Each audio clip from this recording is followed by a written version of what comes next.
Physics के फंडे में आपका स्वागत है। तो कैसे हैं आप लोग? आज हम पढ़ेंगे एक ऐसे आदमी का फॉर्मूला जिसका नाम ग्रेविटेशन में काफी सम्मान से लिया जाता है। वो है मिस्टर केपलर। हम पढ़ेंगे Kepler's laws of motion. There are 3 Kepler's laws of motion, 1, 2 and 3। ठीक है, शुरुआत करते हैं केपलर्स फर्स्ट लॉ से। तो केपलर्स फर्स्ट लॉ ने क्या बोला? इसने बोला कि भाई आप जो ऑर्बिट कंसीडर करते हो सन के अबाउट, जो ऑर्बिट कंसीडर करते हो प्लैनेट्स की, वो सर्कुलर कंसीडर करते हो। ठीक है, एक्चुअली में वो सर्कुलर नहीं है। ये बताया था हमें केपलर ने। केपलर ने बोला कि जितने भी planets round the circle revolve करते हैं वो एक फिक्स्ड पाथ में रिवॉल्व करते हैं, बट वो सर्कुलर शेप का नहीं, वो एलिप्टिकल शेप का है। राइट, तो मैं एक एलिप्टिकल शेप बना लेता हूं। अब उसने क्या बोला कि जो अर्थ है वो सेंटर पे नहीं होता, अर्थ होता है इसकी फोकस पे। तो आपको पता है दोस्तों कि इसके 2 फोकस पॉसिबल है, फोकस 1, फोकस 2। ठीक है, तो उसने बोला कि सन किसी भी एक फोकस पे हो सकता है। ठीक है, चलिए हमने मान लिया कि ये 2 फोकाई में से एक फोकस पे सन आ गया। ठीक है, नाउ अब प्लैनेट घूमेगा, यहां पे प्लैनेट घूमेगा इस फिक्स्ड ऑर्बिट में। चलिए, ये जो डिस्टेंस होती है यहां से यहां तक, this is called as B, और ये जो डिस्टेंस होती है यहां से यहां तक, इसको बोलते हैं ए। राइट, एक्चुअली ये जो डिस्टेंस होती है इसको बोलते हैं मेजर एक्सिस, और ये जो ए डिस्टेंस है इसको बोलते हैं सेमी मेजर एक्सिस। क्या दोस्तों? Semi major axis. सिमिलरली ये जो डिस्टेंस है यहां से यहां तक, इसको क्या बोलते हैं? Minor axis. डिस्टेंस कितनी होती है? बी और बी, 2b। राइट, और हाफ डिस्टेंस को बोलते हैं semi minor axis. Semi minor axis, ये जो डिस्टेंस है यहां से यहां तक, सेमी माइनर एक्सिस, यहां से यहां तक। ठीक है, ये मेरा फोकस है। अब जो प्लैनेट है वो घूमेगा, मैं मान लेता हूं एंटी क्लॉकवाइज घूम रहा है। राइट, कहीं भी मान सकते हैं आप। ये जो पॉइंट है जो सन के सबसे क्लोजेस्ट है, सन के सबसे क्लोजेस्ट, इससे क्लोज कोई भी पॉइंट आपको नहीं मिलेगा पूरी ऑर्बिट में। इस पॉइंट को बोलते हैं पास वाला पॉइंट। क्या बोलते हैं दोस्तों? पेरिहीलियन, और it is also called as perigee. Perihelion और पेरिगी। अब बताओ मुझे दोस्तों, जो सबसे दूर वाला पॉइंट है वो कौन सा होगा? सबसे दूर वाला पॉइंट ये पॉइंट होता है, और इस पॉइंट को बोलते हैं एपोगी और एपीहीलियन। एपोगी और एपीहीलियन, हीलियन। राइट, समझ में आया आपको? तो आइए दोस्तों, अब हम देखते हैं Kepler's second law, which is also called as the law of areas. यहां पर मान लीजिए एक ऑर्बिट बनी हुई है और एक फोकस पे सन रखा है। राइट, इस पे सन प्रेजेंट है। अब ये जो पार्टिकल है या ये जो प्लैनेट है ये घूमेगा इस सन के अराउंड। दोस्तों एक बात बताओ, इसकी हर पॉइंट पे स्पीड अलग अलग होगी या सेम? इसकी हर पॉइंट पे स्पीड अलग अलग होगी, क्योंकि ये सर्कल नहीं है। ठीक है, तो यहां पे इसकी स्पीड बहुत ज्यादा होगी और यहां पे इसकी स्पीड बहुत कम होगी। ठीक है, वो भी मैं आपको लॉजिक दूंगा स्पीड कम ज्यादा क्यों होती है, बट मान के चलिए जो पॉइंट पास में है उसकी स्पीड उतनी ज्यादा होगी। करेक्ट। अब ये क्या बोलता है, लॉ ऑफ एरिया क्या बोलता है? That the rate of sweeping area by the position vector of the planet, by the position vector of the planet with respect to sun remains constant। देखिए दोस्तों, इसको और समझाता मैं कैसे बोल रहे हो। The line joining the sun and the planet sweeps out equal area in equal interval of time। ठीक है, दोनों डेफिनेशन का मीनिंग सेम ही है। क्या मीनिंग है? मान लीजिए कि ये जो मेरा पार्टिकल है वो यहां से उठ के यहां आ गया, कितने टाइम में? t1 टाइम में। ठीक है, तो उसने एरिया कहां से लेना है? सेंटर से नहीं दोस्तों, सन से लेना, ये वाला एरिया। ये कुछ एरिया कवर किया होगा। करेक्ट। मान लीजिए जब प्लैनेट इधर जा रहा था तो उसने इस पॉइंट से लेकर इस पॉइंट तक वो t2 टाइम में गया, उसने कुछ एरिया स्वेप किया यहां से, ठीक है। मान लीजिए ये वाला प्लैनेट ऐसे गया इस पॉइंट पे और t3 टाइम में उसने इतना एरिया कवर कर लिया, ठीक है, with respect to sun. Kepler भाई साहब बोलते हैं कि इन तीनों ने अगर जो एरिया है वो इक्वल स्वीप किया है, कहां से, विथ रेस्पेक्ट टू सन। अगर यहां से इसका एरिया अगर बराबर है तो आई can right T1 is equal to T2 is equals to T3, और in other words I can say अगर ये तीनों यहां से यहां तक आने का टाइम, यहां से यहां तक आने का टाइम और यहां से यहां तक आने का टाइम बराबर है तो तीनों का एरिया जो स्वीप करा है हमने विद रिस्पेक्ट टू सन ये भी बराबर होगा। This is Kepler's second law. इसको और अच्छे समझते हैं। मान लीजिए कि एक यहां पर सन है और सन से ये डिस्टेंस मान लीजिए r है, ये भी r है, करेक्ट। चलिए ये मैंने सन से इसका पोजीशन वेक्टर माना r और ये कुछ स्पीड मानी इसकी मैंने v, ठीक है। मैं कंसीडर कर रहा हूं ये जो ट्रायंगल बना है मैंने बहुत बहुत बहुत बहुत बहुत बहुत छोटा बनाया है दोस्तों। कितना, इतना छोटा कि आपको समझ ही नहीं आया कितना छोटा, राइट। अब मैं काम करता हूं, ये r वेक्टर ले लेता हूं बीच में ऑलमोस्ट, राइट, और ये v dt क्या है दोस्तों, ये डिस्टेंस लिए मैंने यहां, क्योंकि मुझे पता है v स्पीड से चल रहा है। अगर dt टाइम में कितना डिस्टेंस कर लेगा v dt, तो मैंने बेस लेंथ क्या मानी v dt, ठीक है। ये वेक्टर इधर और ये वेक्टर इधर। दोस्तों एक बात बताओ, क्या एरिया वेक्टर क्वांटिटी है? जी हाँ बिल्कुल, area is a vector quantity. तो जब भी मैं एरिया लिखूंगा, लेट्स से मैं लिख रहा हूं यहां पे dA, क्या होगा वो half into cross product of two sides r cross v dt, r cross v dt। एक साइड इनटू, देखो दो एडजेसेंट साइड्स का अगर आप क्रॉस प्रोडक्ट करोगे तो आपको एरिया निकल आएगा दोस्तों, ठीक है। तो ये मेरा एरिया है। अब एक काम करता हूं मैं इसको लिखता हूं dA by dt equals to half into r cross v। This is called as rate of sweeping area, और एरिया वेक्टर क्वांटिटी है दोस्तों, बहुत इंपॉर्टेंट पॉइंट याद रख लेना, रेट ऑफ स्वीपिंग एरिया। ये मेरी इक्वेशन आ गई नंबर 1, ठीक है। चलिए मान लीजिए कि जो सैटेलाइट है या प्लैनेट है वो इधर घूम रहा है बड़ी मस्ती से, ठीक है, रैंडम। अगर इधर घूम रहा है या इस पॉइंट पे घूम रहा है या इस पॉइंट पे घूम रहा है, कहीं भी घूम रहा है, तो उसके ऊपर ग्रेविटेशनल फोर्स किस डायरेक्शन में लगेगा, मतलब ग्रेविटेशनल अट्रैक्शन बाय द सन किधर लगेगा, क्या इस लाइन में, या मैं इस लाइन में, या फिर अगर पार्टिकल इधर ले तो इस लाइन में, the line joining the sun and the particle, correct. अगर मैं टॉर्क निकालूं दोस्तों, बहुत इंपॉर्टेंट कॉन्सेप्ट, रोटेशनल मोशन, मजा आ जाएगा आपको, पढ़ रखा है अपन ने। अगर मैंने टॉर्क निकाला सेंटर पे या सन पे, टॉर्क अबाउट सन, बोलो दोस्तों टॉर्क अबाउट सन क्या आएगा? टॉर्क अबाउट सन आएगा मेरा, टॉर्क अबाउट सन कितना आएगा दोस्तों? 0। क्यों? क्योंकि सारे फोर्सेस इसी से पास होंगे। अगर टॉर्क 0 है तो क्या मैं लिख सकता हूं कि change in angular momentum del L by del T 0 है, rate of change of angular momentum 0 है, या मैं ऐसा लिख सकता हूं कि एंगुलर मोमेंटम कांस्टेंट है दोस्तों। एंगुलर मोमेंटम क्या है दोस्तों? कांस्टेंट, मतलब m into r cross v क्या है? Constant. m into r cross v क्या है? कांस्टेंट। ओहो, r क्रॉस v काम बन गया। इधर देखते हैं दोस्तों, ये हो जाएगा dA by dt is equals to r cross v की जगह रख दो L by 2m।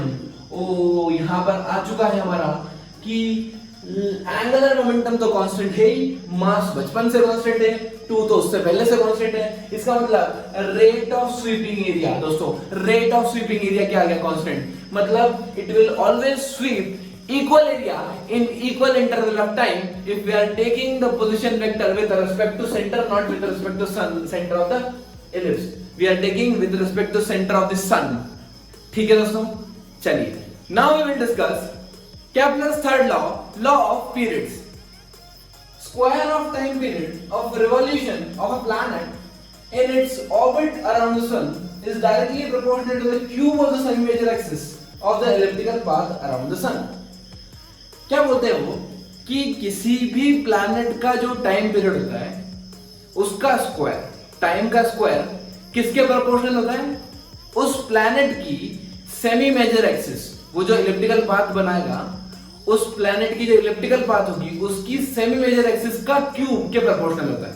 ठीक है, जैसे मान लीजिए ये एक प्लैनेट का ऑर्बिट है और यहां पर सन बैठा है। ठीक है, कहीं भी सन हो सकता है, लीजिए यहां लीजिए। ठीक है, यहां सन बैठा है। ठीक है, जो इस प्लैनेट का जो इस ऑर्बिट में घूम रहा है इसका टाइम पीरियड होगा, the time period of this planet will be t is proportional to a to the power 3/2 or I can say t square proportional to a cube, right? मान लीजिए कि हमने अगर पाथ को सर्कुलर कंसीडर किया है, circular मतलब ये डायमीटर और ये डायमीटर के बराबर है, तो वहां पर हम सिर्फ रेडियस लेते हैं, वहां हम लेंगे t is proportional to r to the power 3/2। तो आइए दोस्तों देखते हैं कुछ LTQ। हमें गिवन है कि एक प्लैनेटरी सिस्टम है जहां पे प्लैनेट इस सन के अबाउट घूम रहा है, राइट? यहां से पेरिडी की डिस्टेंस p पॉइंट की डिस्टेंस r1 है और q पॉइंट की डिस्टेंस r2 है। What they are asking? They are asking find the relation of time period. हमें टाइम पीरियड निकालना है। Time period is proportional to r1/2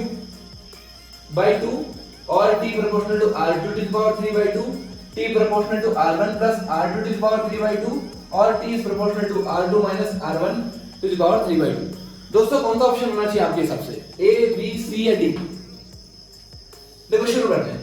हमें क्या पता है, केपलर ने बोला है कि t is proportional to semi major axis to the power 3/2, correct? इसका मतलब यहां से यहां तक की डिस्टेंस 2a होती है।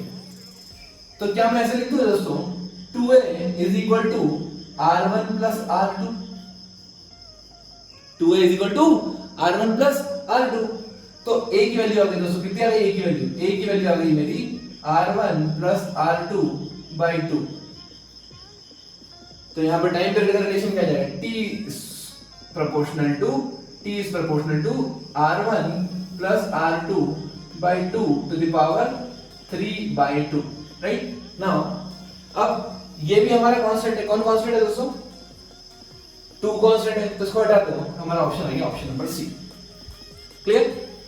सेकंड क्वेश्चन में क्या बोल रहे हो, the ratio of speed at point P and Q will be.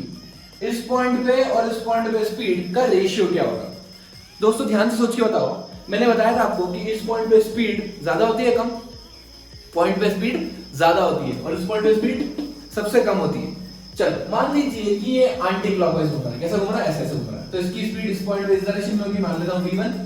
इस पॉइंट पे स्पीड इसकी मान लेता हूं vq, इसलिए vp मान लेते हैं, इसलिए vq मान लेते हैं। Velocity at point p, velocity at point q। अब वो पूछ रहे हैं इन दोनों का रेशियो क्या होगा।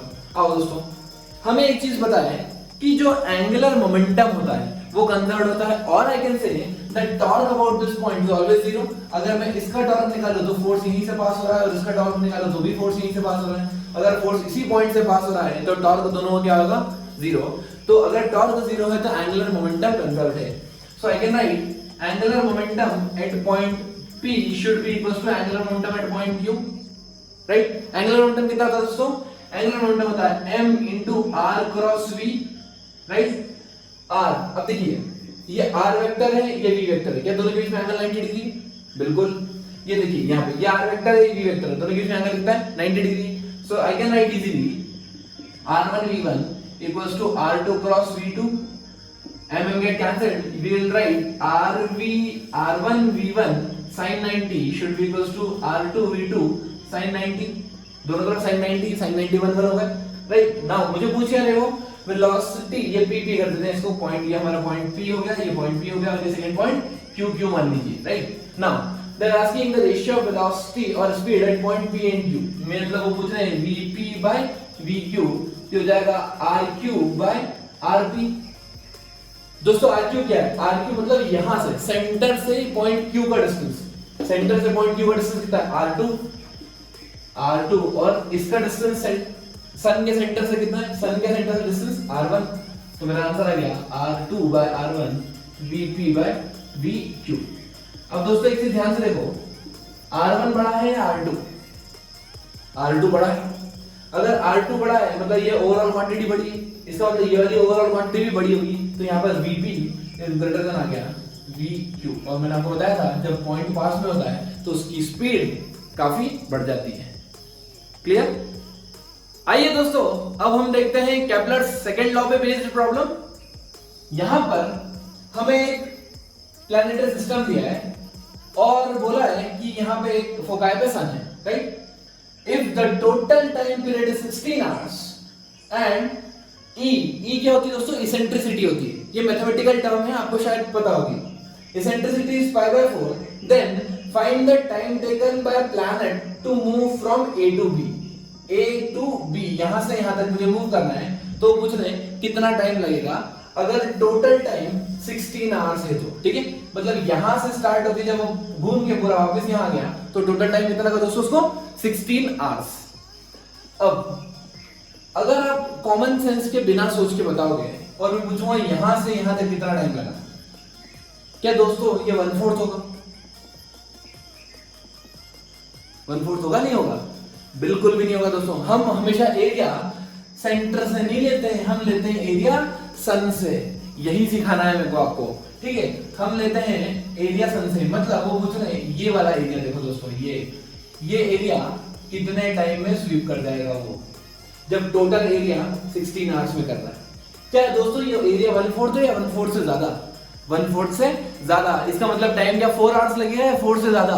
4 से ज्यादा। हम निकालेंगे आंसर 4 से ज्यादा। चलो देखते हैं। सबसे पहले तो आपको पता होना चाहिए कि अगर कोई इलिप्स है उसका रेडियस ये r1 है, ये वाला रेडियस r2 है, तो इसका एरिया कितना होता है दोस्तों? पाई r1 into r2। क्या ये पता है आपको इलिप्स का एरिया? तो इलिप्स का एरिया आपको याद होना चाहिए दोस्तों। तो मैं टोटल एरिया a मानता हूं, कितना? पाई into a into b। ये टोटल एरिया है, ठीक है? टोटल टाइम कितना है गिवन? 16 आवर्स, ये भी गिवन है, ठीक है? अब मुझे दूसरा टाइम क्या निकालना है? टाइम निकालना है कि A से B में गया, राइट? अब मेरा मेन टास्क यहां पर है ये एरिया निकालना दोस्तों। ये जो एरिया है शेडेड एरिया, ये वाला, ये एरिया निकालना। अब इसको मैं दो पार्ट में ब्रेक कर रहा हूं। एरिया 2 को मैं दो पार्ट में ब्रेक कर रहा हूं। क्या इसको ऐसा लिख दूं? 1/4 ऑफ द इलिप्स ये प्लस ट्रायंगल, मतलब 1/4 of the ellipse plus area of triangle plus area of triangle. बोलो दोस्तों, क्लियर? चलिए, अब ये अगर ओरिजिन है तो कोऑर्डिनेट्स ये होते हैं -AE, 0 और ये होता है AE, 0। ठीक है दोस्तों, फोकस के कोऑर्डिनेट्स फिक्स्ड होते हैं AE, 0 और -AE, 0। ठीक है, इसका मतलब यहां से यहां तक की डिस्टेंस कितनी हुई दोस्तों? A into E। ये आपको पता होना चाहिए मैथमेटिक्स। और यहां से यहां तक की लेंथ कितनी है दोस्तों? ये हो गई B। अब ये राइट एंगल ट्रायंगल है, क्या आप एरिया निकाल सकते हो? Half into base into height. तो कितना हो गया? ये A2 मेरा आ गया पाई AB/4 plus half into base कितना? AE into height. ठीक है दोस्तों, AE की वैल्यू पुट कर देते हैं, पाई/4 AB प्लस AB इंटू पाई/4/2, राइट? नाउ कॉमन निकालते हैं, पाई/4 AB बाहर, 1 प्लस 1/2 3/2, ये मेरा आ गया A2। अब दोस्तों जिंदगी आसान हो चुकी है आपकी, आपको कुछ नहीं करना है अब सिर्फ आपको रेशियोज लेना है, राइट? तो A1/A2 is equals to T1/T2 equals to 16/T। ठीक है, चलिए A कितना है? पाई AB, और ये कितना है? पाई AB 3/8 इक्वल्स टू 16/T। अब पाई AB से पाई AB कैंसिल, ये 3/8 ऊपर जाके क्या हो जाएगा दोस्तों? 8/3। तो कितना हो गया मेरा? T इक्वल्स टू 16/8 मतलब 2 into 3 6 आवर्स। और देखो दोस्तों ये 4 से ज्यादा आ रहा है, मैंने बताया था यहां से यहां तक 4 नहीं होगा, यहां से यहां तक 4 से ज्यादा होगा, तो यहां से यहां तक तारा मेरा आंसर 6 आवर्स। आई होप दोस्तों आपको ग्रेविटेशन समझ में आया हो, पसंद आया हो। Please like, comment, subscribe, share. Thank you. सुबह बनने के लिए शाम को ढलना पड़ता है, मोती बनने के लिए बर्फ को पिघलना पड़ता है, हाथ पर हाथ धरकर यूं बैठे मत रहो मेरे दोस्त, क्योंकि मंजिल पाने के लिए इंसान को स्वयं चलना पड़ता है। Stay motivated, keep learning, keep supporting.